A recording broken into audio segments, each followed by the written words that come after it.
Let's talk first about the 1835 account. The 1835 account was given to a man named Robert Matthews, who fancied himself kind of like a Jewish prophet. He turns out to be a little bit more of a shady character than that, perhaps even wanted for murder. And after Joseph has him stay the night in his house, he finds out some details about him and then asks him to leave.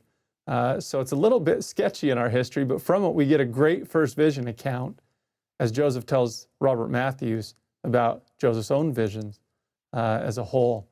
In this one, he's going to emphasize some things, particularly the adversarial attack and some post details. He gives a good postscript from it. So let's talk about a few of them. In this one, Joseph gives us the most vivid description about the attack that happens to him. He hears, as he's calling, he hears a noise behind him. He says, I made a fruitless attempt to pray. My tongue seemed swollen in my mouth so that I could not utter. I heard a noise behind me like a person walking towards me. Strove again to pray, but could not. The noise of walking seemed to draw near. I sprung up on my feet. Some of you might remember this earliest church history video that shows this. They're drawing on this 1835 account where they're getting these details. Now, I mentioned this that's interesting, and one of the things I study is how we use art, and I'll talk about this as I show my own painting. We typically show the Father and the Son standing side by side, coming out of the pillar of light together, but that's actually not what the accounts say happened. Multiple accounts suggest that one being appeared to Joseph Smith, and then another being appeared.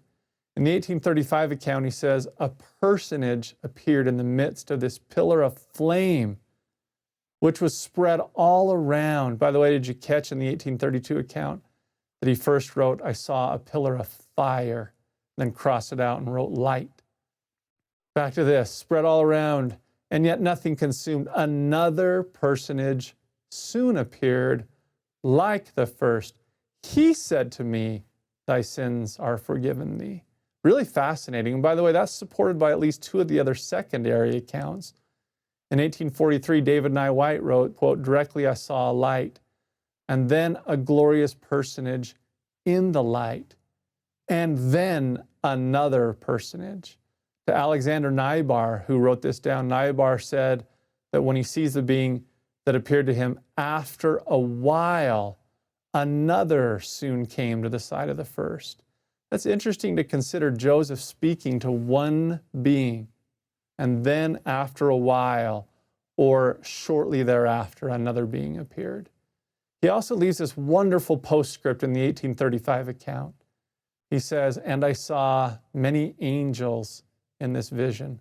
Wouldn't it be wonderful this vision is probably greater than we suppose of the Father and the Son, as though that's not great enough.